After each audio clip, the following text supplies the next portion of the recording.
E é um desafio para que alguém diga se eu, como presidente desta CPI, tratei de forma diferente os presidentes, o CEO do Botafogo, Joe Testor, e a Leila Pereira, do Palmeiras. Tive o mesmo respeito com os dois, fiz as perguntas que tinha que fazer, o mesmo Romário e os demais membros desta CPI. Portanto, eu não vou entrar em polêmica sobre o que me quis ofender o senhor Joe Testor. Ele, na verdade, ele não consegue concordar comigo quando eu digo que se ele não provar absolutamente nada, ele tem que ser banido do futebol brasileiro e expulso do país, por toda a bagunça que está criando. Ponto 1. Como ele disse em uma videoconferência comigo com os dois advogados, e os dois advogados sabem que eu tenho essa videoconferência, ele fez um pedido que eu parasse de falar essa palavra banimento. Eu respondi a ele: o senhor não é meu patrão, eu respeito a sua opinião, mas vou continuar com a minha, até porque ela não é só minha, ela é de muitos membros da CPI da manipulação de jogos de futebol. E a outra situação que eu ainda não revelei, aqui hoje trago a público, que o relator Romário tomou conhecimento quando eu fiz questão de colocar e os demais membros da CPI a par. Eu não entendi, numa videoconferência, quando ele e seus dois advogados prometeram a mim, só a mim, novas e gravíssimas provas. Eu disse: a mim não tem jeito, eu vou mostrar a todos. Eu não posso responder sozinho. Eu tenho membros e tenho um relator pelo qual o Brasil inteiro sabe do respeito que tenho por ele. Ele disse: não, inclusive, senador, eu vou lhe dar um presente. Eu falei: qual? Essas novas provas, muitas delas você poderá dar publicidade a elas, apresentar à imprensa. E aqui deve ter algum jornalista, porque uns 4 conversaram comigo e eu prometi que entregaria a eles. 2 semanas depois, ele disse que no dia seguinte enviaria a mim. 2 semanas depois, eis que ele manda para toda a comissão, para mim toda a comissão, conforme eu havia pedido, mas muda aquela promessa de 2 semanas atrás, qual seja, não pode revelar à imprensa, tem que manter em sigilo. E os nossos advogados e muitos senadores viram essas novas provas e nada apareceu de concreto, de forma cabal, de forma irrefutável, perfeito? Então, eu lamento que ele tenha tido essa atitude. E, por fim, quanto aos 2 minutos de fama que ele falou que eu tive, eu queria dizer a ele que eu não tenho 2 minutos de fama. Eu tenho 50 anos de fama, de carreira nacional na televisão brasileira, só com 9 Copas do Mundo transmitidas e 22 Olimpíadas e mais 16 taças Libertadores da América. Então, eu não preciso de fama de forma alguma, tratarei aqui todos com o mesmo respeito. Agora, querer se fazer vítima para achar que todo mundo está contra o senhor Joe Testor, ele agora vai querer dizer que a CPI também está. Nós não estamos contra ninguém, nós só queremos a verdade. E ele trazendo verdade, nós vamos aqui discutir. De tudo que ele trouxe, somente teve um lance que ele mostrou para nós, que nós vamos conversar aqui hoje na reunião à parte, principalmente com o senhor respeitado Wilson Seneme, presidente da comissão de arbitragem, que há uma discussão entre os colegas, eu por falta de visão, os companheiros membros, Caju, aqui há uma prova que o VAR editou esse lance. Então, é algo que nós precisamos discutir. Que foi a única coisa que ele trouxe que nos levou, em função da opinião dos membros, que têm melhor visão do que eu, como uma prova, que realmente dá-se a impressão nítida de que houve uma edição do VAR em um jogo do Vasco contra o Palmeiras. É importante saber de um homem com a sua experiência, com a sua integridade, não só na comissão de arbitragem, mas com o conhecimento de futebol, uma questão que todos perguntam a gente nas ruas. O senhor, de tudo que nós acompanhamos até agora, das denúncias apresentadas e declarações feitas pelo CEO do Botafogo do Rio, o Joe Testor, o norte-americano dono de 4 times no mundo, de 100% do que ele falou, o senhor como homem do futebol, o senhor acredita em quantos por cento nós poderemos comprovar que ele tem razão e que ele conseguiu provar? Ou o senhor não acreditou em nada do que ele apresentou até agora? Se eu posso acreditar em algo que ele apresentou e que acredito que tem que ser profundamente investigado, né, é um áudio apresentado por um árbitro que não faz parte do quadro da CBF. Em termos de CBF, 0. Eu dou a ele 0% de possibilidades do que ele apresentou, porque efetivamente não vi e não identifiquei com essa experiência que tenho, nenhuma ação que possa me dar a mínima referência e transformá-la em algum tipo de manipulação de resultado. Seja dos jogadores que ele citou, né, porque os árbitros estiveram no campo nesses jogos e eu investiguei e conversei com os árbitros se eles identificaram. O Romário sabe que um árbitro identifica quando um jogador está diferente, né? Inclusive é matéria até de exame antidoping. Um árbitro pode indicar, não sei se vocês sabiam disso, um árbitro pode chegar e falar, ó, esse jogador está com uma atitude diferente. E o médico pode, claro, dentro do critério do médico, fazer um exame antidoping. Então, eu não vejo nenhum indício de nada, né? E aqui quero fazer uma crítica muito grande à utilização da inteligência artificial, né, para esse sentido, e quero concluir a minha resposta com a seguinte pergunta. A regra do jogo, a regra 12, ela dá para o árbitro, nos termos de interpretação do que é falta e o que não é falta, o limite da força. Por exemplo, quando um jogador tem que ser expulso, a regra diz que ele tem que ter usado força excessiva. Qual é o parâmetro da inteligência artificial para decidir quando uma força aplicada numa jogada passa a ser excessiva? Se a gente tem N tipos de situações de disputa durante um jogo, qual é o grau, qual é a referência de que uma força passa a ser excessiva para o documento lá, o relatório sair que o árbitro acertou ou não na sua decisão? É absolutamente uma ação interpretativa.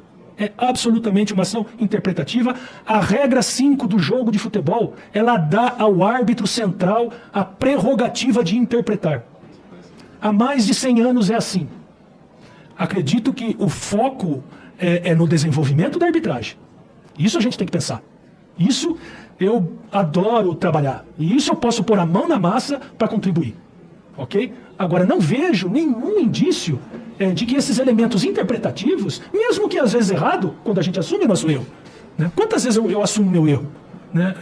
Que, enfim, eu sou responsável por escalar o árbitro. Como é que eu não vou assumir o meu erro? Ok? Agora, transformar erro de arbitragem, né, em denúncia para manipulação de resultado, na minha visão, é uma ação irresponsável. Ok? Então, nós devemos ter muito cuidado com isso para ter mais elementos que possam comprovar. O que foi apresentado, 0%. Sobre essa questão do árbitro que comete um erro e que é punido. O senhor fez esse comentário. Vamos aqui então lembrar, não sei se você chegou a ver o jogo, senador Portinho, na abertura da Série A do Brasileirão desse ano, em Goiânia, Atlético Goianiense e Flamengo. Houve uma opinião unânime de que o Atlético foi totalmente prejudicado pela arbitragem do paulista André. Desculpa, não me lembro. Mineiro, né? André Bento. O que aconteceu com ele? Ele foi punido, suspenso por tempo indeterminado e foi para a reciclagem. Eu perguntei, mas fica muito subjetivo, né? Tempo indeterminado significa o quê? Ele ficou, na verdade, 30 dias apenas suspenso na reciclagem, voltou, cometeu erro de novo, ele que no ano passado já tinha cometido erro. Aí é o único ponto meu de discórdia em relação à comissão de arbitragem da CBF. A punição não teria que ser maior para quem comete um erro grave, porque imagina um time começar o campeonato perdendo 3 pontos lá na frente, o que poderão representar esses 3 pontos perdidos, em que uma pessoa só foi a culpada, e em caráter unânime de opinião de toda a imprensa, inclusive, senhor Zanemi. Muito bem. Em questão de punição, eu sinceramente eu não usei esse termo punição, Cajuru, tá? Eu acredito que o afastamento é o termo mais indicado, porque acredito que a gente usa o termo punição para alguém que teve intenção de fazer as coisas, né? Acredito que o termo afastamento, ele condiz mais com o que ocorre, né? O tempo, ele é indeterminado porque vai depender do trabalho que é realizado com esse árbitro, o trabalho de reciclagem, digamos assim, né? Do grau de desenvolvimento que ele tem, né? Eu considero, sinceramente, Cajuru, que um árbitro na primeira rodada ficar afastado por 30 dias, né?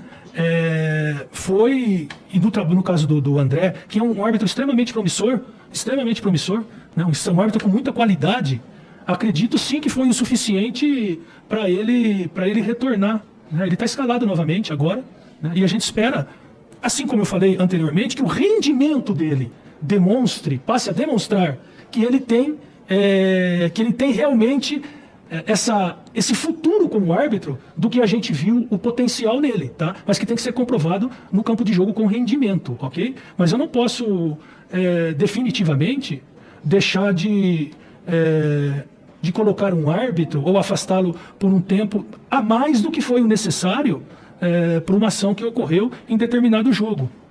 É isso, né? Eu não gosto de usar um caso específico de um jogo, porque parece que a gente quer falar, se eu for falar de um jogo, a gente vai falar de vários jogos. Não, mas vocês suspenderam 3.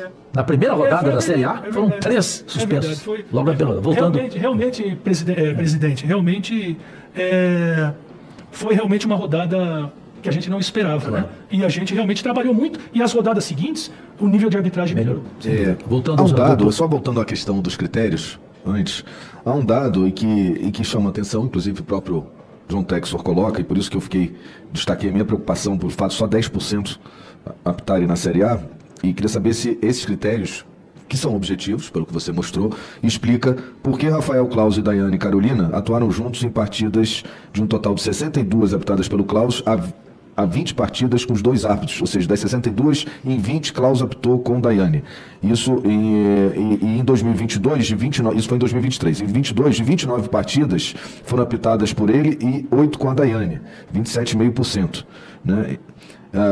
Em 2023, 33 partidas foram apitadas, 12 com a Daiane. Porque há uma repetição dessa dupla. Né? A gente sabe que não há o sorteio, mas há a escolha em audiência pública, o que é transparente, e seriam esses critérios que explicam. E se você não acha que essa concentração, além de prejudicar a participação de outros árbitros, se ela justamente não gera surpresa, porque por acaso os jogos de Claus e Daiane foram vários em que houve, vou dizer, discussões acerca de decisões da arbitragem. Alguns dados corrigidos, assim, pelos números que a gente tem, que são dados oficiais da Comissão de Arbitragem, o Rafael Claus e a Daiane Muniz trabalharam em 2023 em 11 jogos da Série A. Né? Seguido a eles, o Braulio Machado com o Rodrigo D'Alonso apitaram em 7 jogos juntos. Trabalharam em 7 jogos juntos, a mesma dupla. E a partir disso, Anderson Daronco com Wagner Riway, 6. Flávio Souza com Rodrigo Guarizo, 6. E assim a gente vem baixando. Né? Por que o Rafael Claus e a Daiane foram o número 1? Como dupla, né? O Rafael Claus é considerado, se não o melhor árbitro da América do Sul, um dos melhores, né? A Daiane Muniz, que está convocada, o Brasil tem, costumo dizer isso, né? O meu orgulho é a equipe de arbitragem, né? Nós temos, e pouca gente sabe disso, infelizmente, a maior delegação de árbitros de futebol convocados para os Jogos Olímpicos da França. 7 árbitros brasileiros estão convocados para os Jogos Olímpicos da França. Entre esses 7, 4 são mulheres. Olha isso, a maioria é mulher.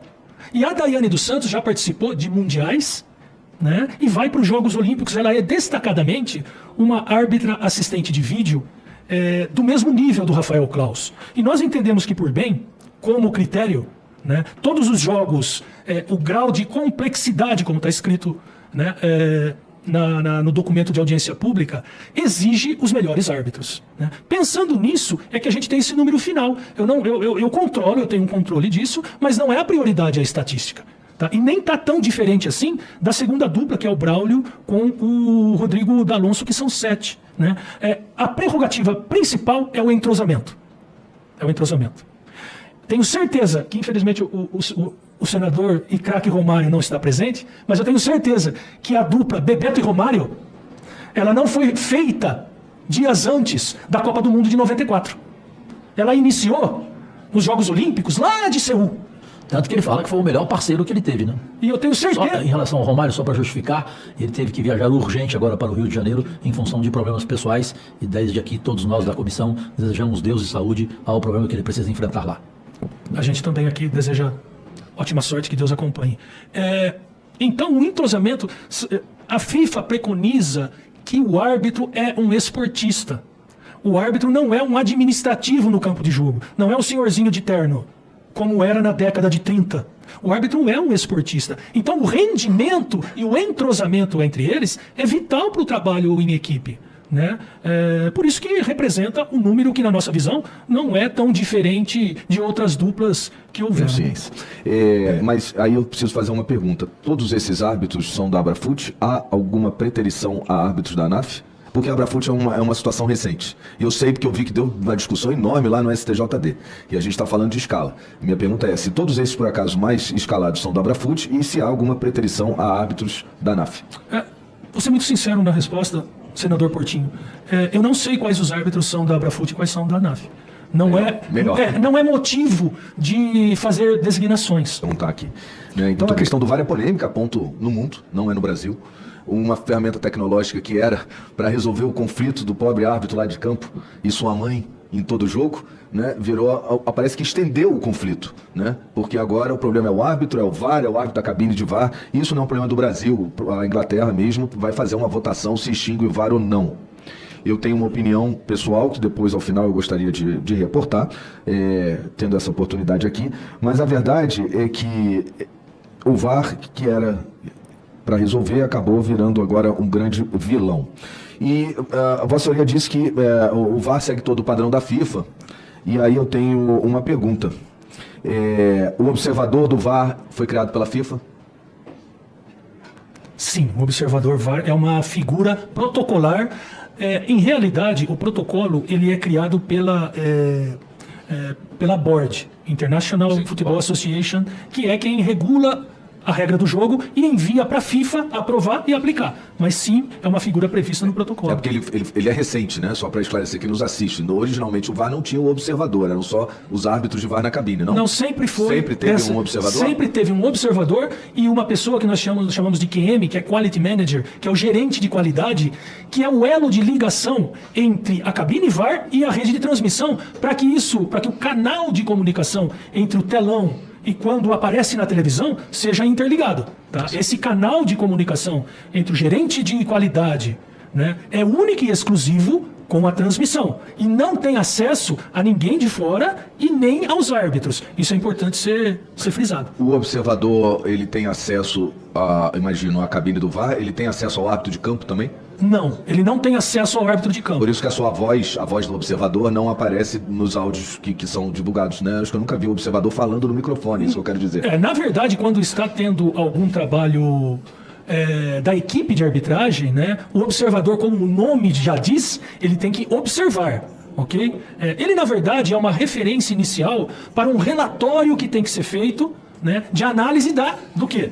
Do desempenho dos árbitros. Porque como que eu vou analisar o desempenho do árbitro de vídeo se a gente não tem a figura do observador para analisar? O observador não fala com o árbitro do campo, mas fala, imagino, com os árbitros ali de dentro da cabine, ou nem isso?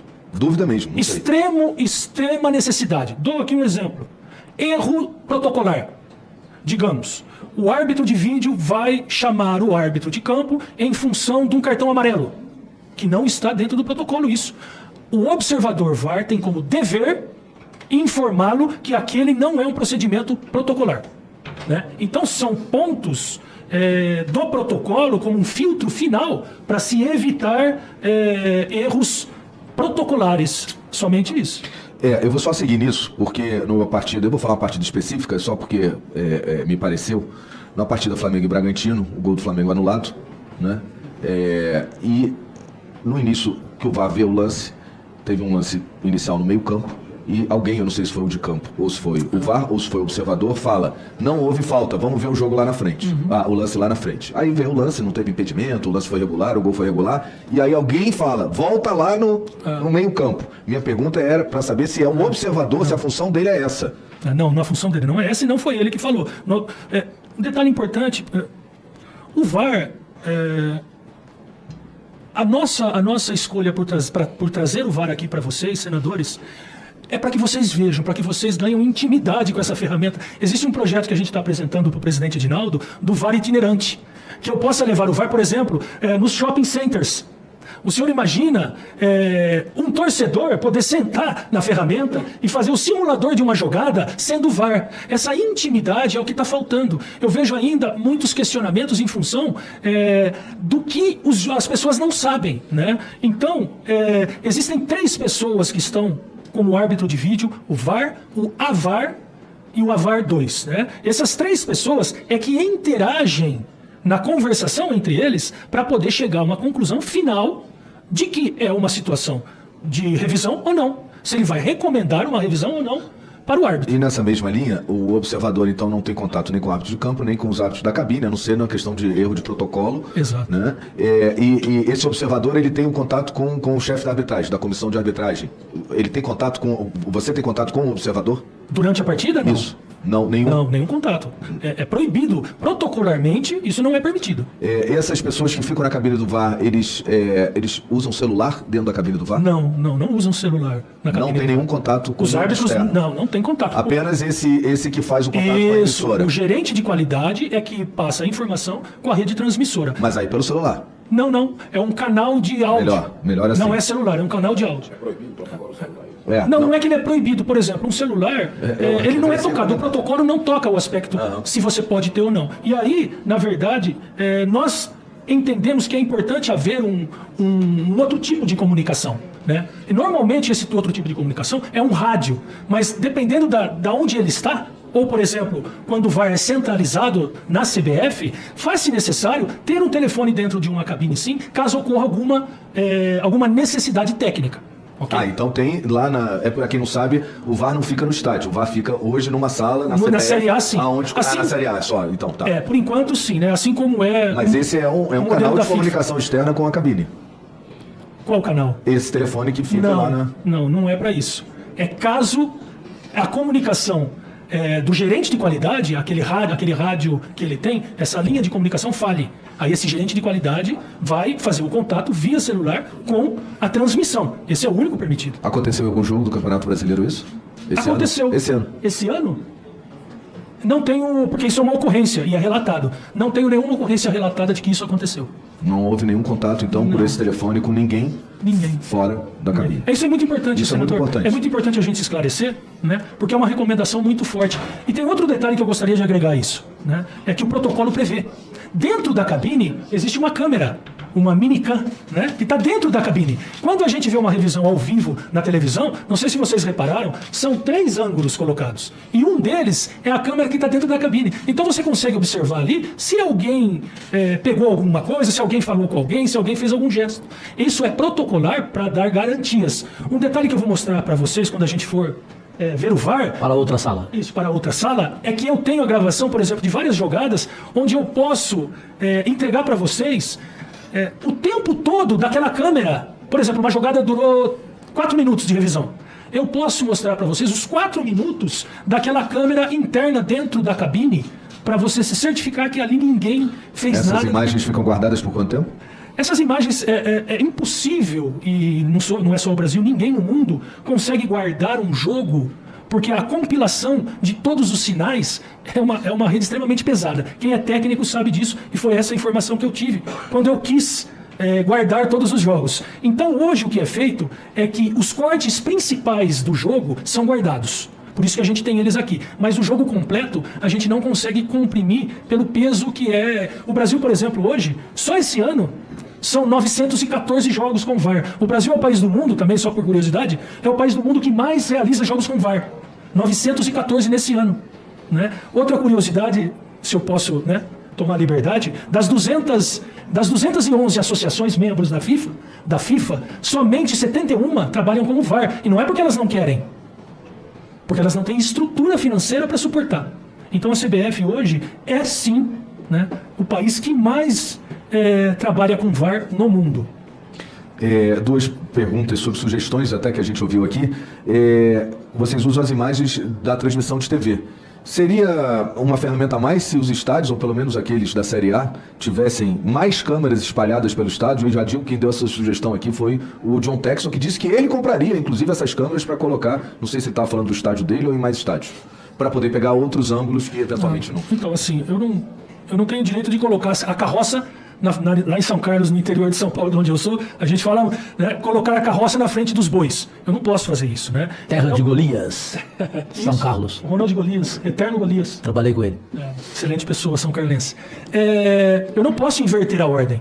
Não sou eu que determino o modelo VAR. Quem determina o modelo VAR é a FIFA. Eu posso, caso as pessoas do futebol do Brasil queiram, solicitar coisas à FIFA. Eu tenho esse caminho, inclusive por ser presidente, membro da comissão de arbitragem. A outra sugestão ontem, discutindo, e aí disse que falaria no final minha opinião sobre o VAR, eu aprendi sempre que, e ainda dizem que é assim, a última decisão é sempre do árbitro. Aquele tumulto de palpite, desculpa, eu acho que tem muito palpite da cabine do VAR que chega no campo. Às vezes todos falando ao mesmo tempo. Todos, ainda tem o coitado do árbitro com o jogador no pé do ouvido, xingando e falando, e a gente vê isso nos áudios.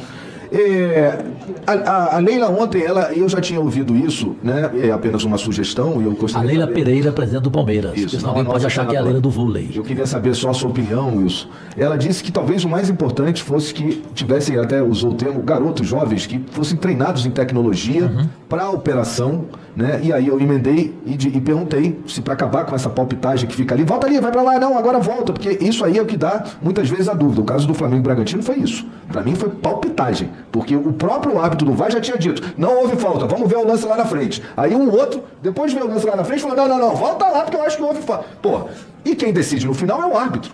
Então, a ideia de ter técnicos que fragmentassem as imagens apenas para mandar para o campo e o árbitro tomar a decisão, seria recomendado? Ou é importante que tenham árbitros com formação de árbitro dentro da cabine do VAR? A gente vai dizer que a FIFA diz que é assim e tal, mas o que está acontecendo, na minha opinião, é uma interferência da cabine do VAR, além do que ela pode, do que a FIFA autoriza na decisão da arbitragem. O lance do Adrielson, para ser bem claro, objetivo, depois eu vou pedir até para passar, né? Porque ali houve, na minha opinião, por erro ou erro de manipulação, houve a manipulação das imagens na expulsão do Adrielson. O coitado do árbitro do campo falava, mas ele pegou primeiro na bola, ele chegou primeiro na bola, e mandavam para ele imagens e não mandaram duas câmeras. Isso é um fato, não mandaram. Uma delas que via que o Adrielson chegou muito antes do jogador do Palmeiras na bola. E aí é que eu digo, das denúncias do Textor, para mim, a mais grave é essa. E eu vou pedir, inclusive, para a gente passar, até porque ontem ele botou no Twitter. Então a gente está autorizado aqui, e não em reunião secreta, a exibir. Porque ali houve manipulação. Ou seja, os fragmentos de imagem que a cabine do VAR viu não foram todos que foram enviados para a arbitragem. Se a gente tiver aí, puder botar, eu agradeço para depois ouvir a sua resposta, Seneme. Primeiro sobre a ideia da Leila e sobre a minha, de que a decisão fique com o árbitro, né? E queria saber sobre esse caso. Para mim é muito grave, de tudo que ele apresentou, teve no final, vocês vão ver. Para mim foi a única coisa grave que ele apresentou. Não, teve a linha do Vasco, que eu acho que essa daí o Seneme vai mostrar, do Vasco Palmeiras, uma linha torta, mas essa daí, isso foi divulgado pelo Textor ontem, por isso eu sinto que estamos autorizados a exibir, por favor. E isso para mim, Seneme, foi a coisa mais séria e que justifica, quando eu falo que é indício, isso justifica uma investigação ser aberta pelo Ministério Público. Estou deixando bem claro, porque vou no relatório pedir. Porque a imagem foi suprimida. E olha só, o árbitro já tem tanta dificuldade. Ele acertou de primeira. Aí vem um bando de palpiteiro da cabine, aí fala o árbitro, o VAR 1, aí fala o VAR 2, aí manda voltar, ficam mandando a mesma imagem repetidamente, ele perguntando, mas ele tocou primeiro na bola? Mas mandam a mesma imagem. A imagem que precisavam mandar, única. Né? Se tivesse uma, embora devam mandar todos, era aquela final. E você me permite, presidente, essa imagem... Senador Eduardo Girão, que estava numa reunião externa e, como sempre, presente, para justificar o seu apelido de senador padre, vai em todas as missas. Então, doutor Seneme, o que me preocupa nisso é que essa imagem estava sempre lá. Isso é que é escandaloso no meu modo de entender. E a torcida, eu me coloco como torcedor também, a torcida não teve acesso a essas imagens durante a transmissão. Só foi revelada depois. Porque ela só tem a imagem da decisão final, que foi a primeira repetidamente enviada. Exatamente. Então foi uma lavagem cerebral ali para mostrar que esse lance estava normal. E depois a verdade veio à tona. Então eu acredito que as imagens devem ser disponibilizadas pelo princípio da transparência. Fica aqui a minha recomendação. Para todo mundo, para os árbitros decidirem e para a torcida que está assistindo também ver na transmissão. Porque é gravíssimo isso. Isso é de uma manipulação de imagens. E eu concordo com o senador Portinho. Eu acho que tem que pedir investigação desse caso, porque é muito emblemático. É algo que deixa o torcedor... Pô, tô assistindo o que aqui? Estão me suprimindo o quê? Estão me tirando que lance? Né? Então, induziu ao erro todo mundo aí. Bom, eu só queria pedir a permissão aos dois companheiros e amigos pessoais, senadores Portinho e Girão, e antes da resposta que o Portinho espera do senhor Wilson Seneme, trazer aqui, como a gente estabeleceu que haveria a democracia das nossas opiniões nessa CPI, um comentário publicado agora mesmo pelo UOL, de um jornalista, para mim, consagrado em todo o Brasil, e eu vou trazer aqui as suas palavras. Para ele, Joe Textor deu um tiro no pé ao divulgar publicamente vídeo para mostrar suposta manipulação do VAR no lance que causa a expulsão do jogador Adrielson na partida entre Botafogo e Palmeiras ano passado, que terminou com a derrota do clube carioca em casa depois de estar vencendo por 3-0. O insuspeito e irretocável jornalista Juca Kfouri, em coluna agora no UOL, afirma que o vídeo mostra que o seu do SAF do Botafogo do Rio, pouco entende de futebol, porque, abre aspas, ele se contenta com o toque, primeiramente, na bola do defensor botafoguense e omite o pé que, na sequência, atinge o atacante palmeirense, além do puxão subsequente na camisa de Breno Lopes. Segue o comentário de Juca Kfouri. A discussão se era ou não um lance claro de possibilidade de gol até cabe, mas não é nisso que Testor se apega. E a interpretação de que sim, era lance de manifestar chance de gol também é cabível, até porque a posse da bola permitiria o passe ao companheiro que corria a seu lado. Daí, haver manipulação, desonestidade, vai uma distância abissal, tão grande como a ignorância do empresário americano sobre as coisas do futebol. Opinião de Juca Kfouri. Explicar por que seu time, vencendo por 3-1 aos 28 minutos do segundo tempo, quando aconteceu a expulsão, não foi capaz de manter a vitória e tomar de 4-3, ele não explica, fecha aspas. Comentário do jornalista Juca Kfouri, Mas, na que queria verdade, apresentar aqui, que eu concordo, com todo respeito a vocês que discordarem, eu concordo com o Juca Kfouri 100%. Eu não tenho que concordar ou discordar. Aliás, eu não tenho que concordar ou discordar de decisão nenhuma de árbitro. O que eu estou discutindo aqui é a manipulação de imagem. Sim, que vale a investigação. Se ele tivesse aquela última imagem e tivesse tomado a mesma decisão, a discussão seria essa, discussão de mesa de bar. Que todo dia, coitado dos árbitros, sofre. Se o árbitro acertou, errou numa fração de segundo, se o cara do VAR atrapalhou a decisão. Isso é discussão de bar. Eu estou querendo discutir aqui a materialidade, Senem, desculpa, mas a ausência daquele último lance influenciou. E agora, o que me preocupa é por que não for para o campo essa imagem, já que as câmeras tinham.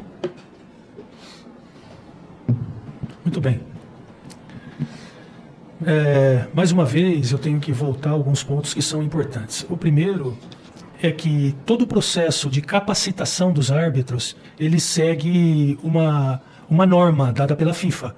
É como o brevet de um árbitro, de um piloto. Nenhum piloto pode voar sem ter brevet. E nenhum VAR pode pilotar a cabine sem ter a sua certificação, que é dada pela FIFA de um longo período de trabalho se capacitando para estar ali dentro.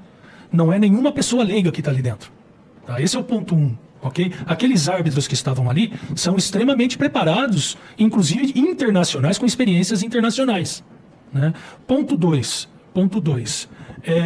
Na nossa visão e experiência e conhecimento como membro de comissão de arbitragem da FIFA e presidente da comissão de arbitragem da Conmebol por 6 anos, né, eu tenho elementos na situação que caracterizam uma oportunidade de gol e uma falta marcada. É uma situação interpretativa e não factual, como diz o VAR, né, mas sim há elementos para isso, ok?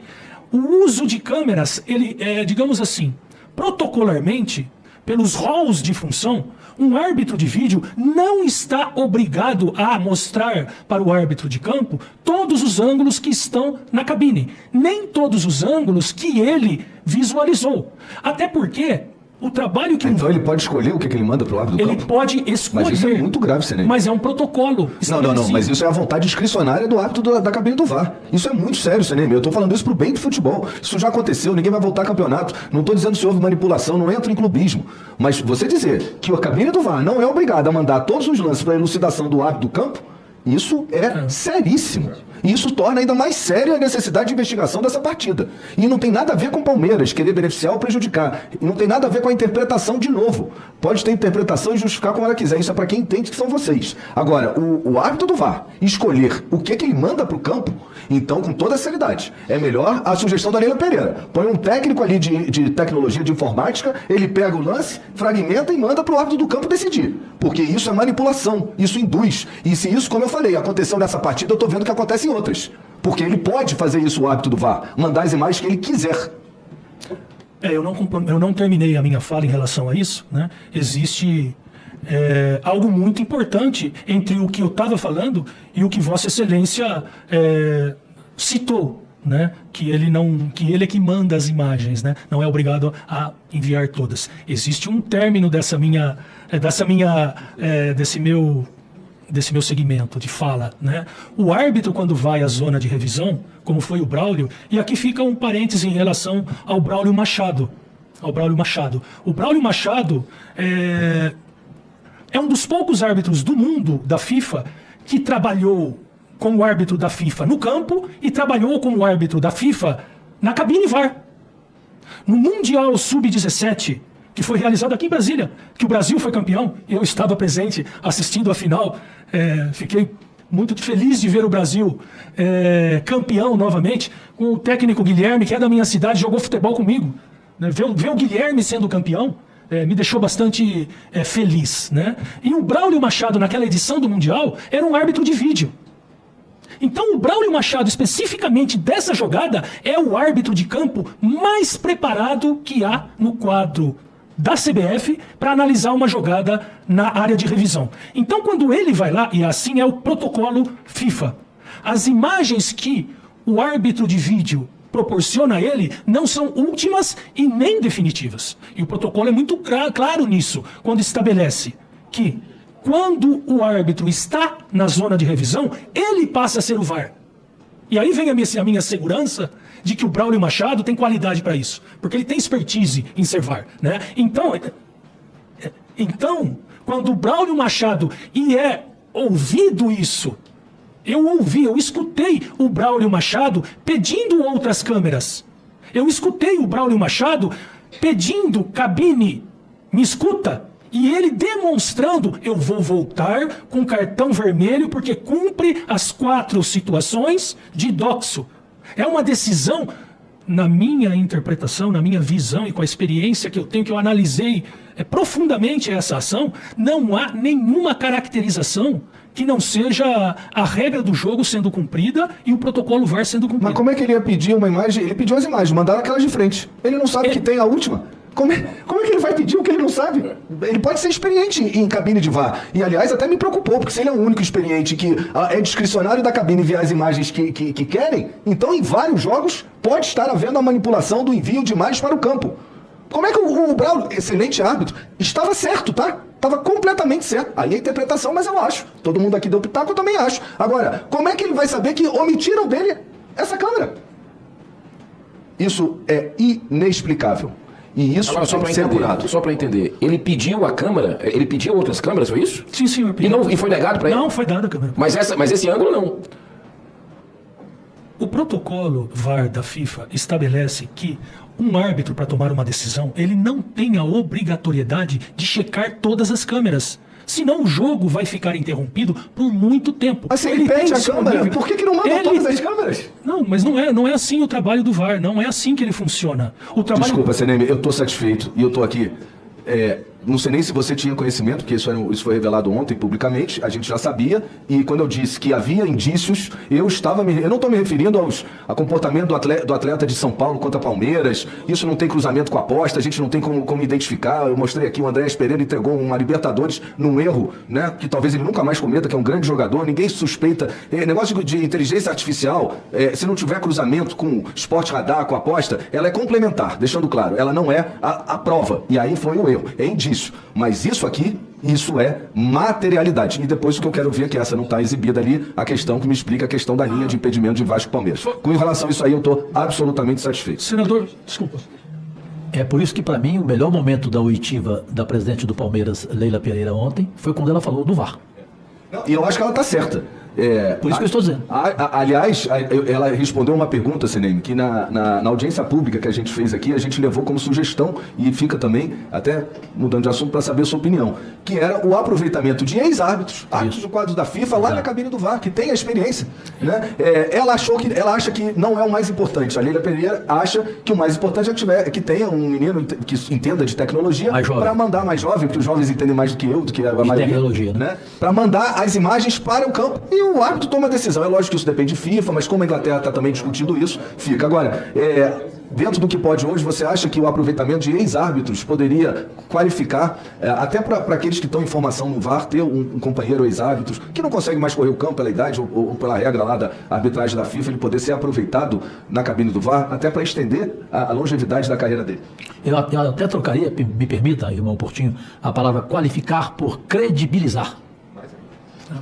Sim, essa previsão está no protocolo de que ex-árbitros possam ser trabalhados, né? Como vai. O grande dificultador é que às vezes um ex-árbitro está muito longe da arbitragem há muito tempo. Então a gente tem que atualizá-lo. Mas eu tomei nota e vou me comprometer a trabalhar no sentido de ver se existem pessoas com capacidade para isso. Não, inclusive para a longevidade dos árbitros. Com É carreira certeza. curta, mais curta até do que atleta, isso não me engano. Eu estou lembrando de a regra é clara. Arnaldo César Coelho. E outra sugestão, doutor Wilson Seremi, que eu acho que ajudaria no processo de transparência, quanto mais transparência melhor, no próprio site da CBF, que é um site muito acessado pelos brasileiros, né, pela tradição da entidade, tudo, que se pudesse ter lá um